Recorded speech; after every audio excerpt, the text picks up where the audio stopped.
Et hop, je procrastine. Alors je sais pas vous, mais moi ça m'arrive de remettre à plus tard quelque chose quand même qu'il faudrait que je fasse, Philippe, il faut que tu te bouges.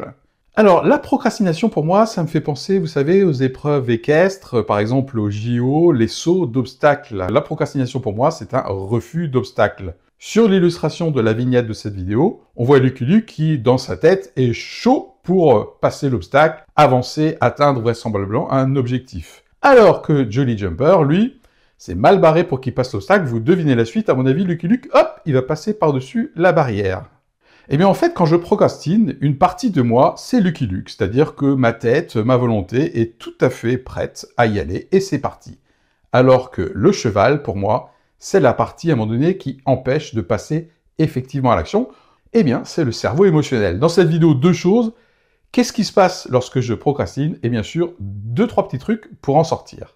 Ouais, je trouve important déjà de savoir qu'est-ce qui se passe quand je procrastine. Eh bien, en fait, il y a une partie de mon cerveau, c'est une partie émotionnelle, qui sabote ma volonté. Et donc, je remets à plus tard ce que je m'étais pourtant juré de faire maintenant. Je viens d'utiliser le terme de sabotage, c'est pas tout à fait juste, parce qu'en fait, la partie qui est responsable de ce court-circuit quelque part ne cherche pas tellement à me saboter, elle cherche à me protéger. Pour la petite histoire, c'est l'amygdale, donc c'est la partie qui gère notre anxiété. Donc, si la tâche que je suis en train de reporter à plus tard a une certaine charge émotionnelle, négative, en tout cas si la tâche est perçue comme angoissante ou stressante, voilà, waouh, c'est trop dur. Si je prends l'exemple, pour moi, j'ai tous les 2 ans les tuyas à faire autour de la maison et j'ai un paquet de mètres linéaires sur 4,50 m de hauteur, je pourrais me dire, waouh, j'en ai pour 2 jours de boulot, ça va être la galère. Eh bien, qu'est-ce qui se passe? La partie amygdale de mon cerveau, c'est assez petit comme zone, eh bien tout simplement, se met en alerte et cherche à me protéger en me faisant reculer. Voilà. Donc le refus d'obstacle, c'est de la procrastination et ça provoque un soulagement à court terme. Parce que je quitte cette zone d'angoisse, j'évite la tâche qui est chargée émotionnellement de manière négative, et donc il y a un certain soulagement qui passe d'ailleurs par de la dopamine, tout simplement. Alors, le soulagement de cette procrastination, évidemment, il est doublement pernicieux. 1, ça m'empêche d'atteindre l'objectif. Donc, concrètement, pour mes tuyas, je serai pas prêt, par exemple, pour le prochain week-end où on accueille des clients. OK?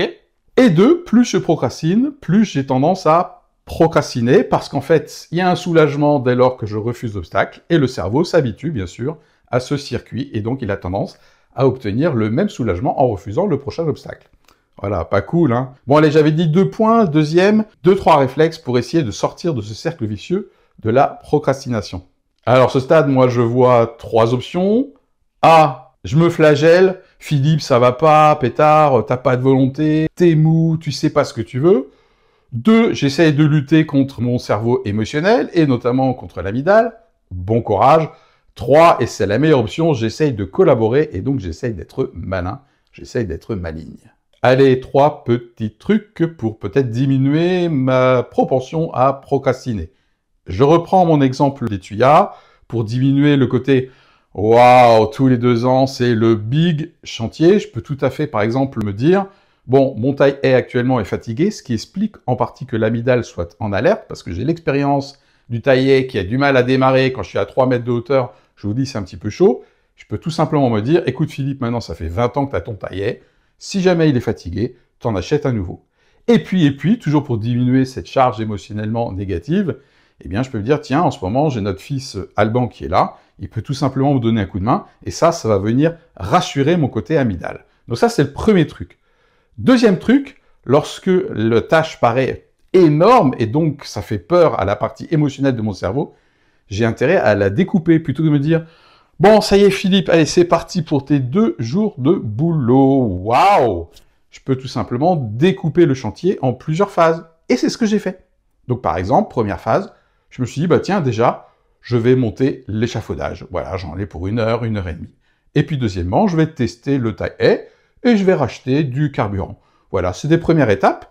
Et puis, je me mettrai à commencer les haies un petit peu plus tard. Donc, deuxième truc, découper un gros chantier en sous-chantier et en étapes intermédiaires pour rassurer mon amygdale.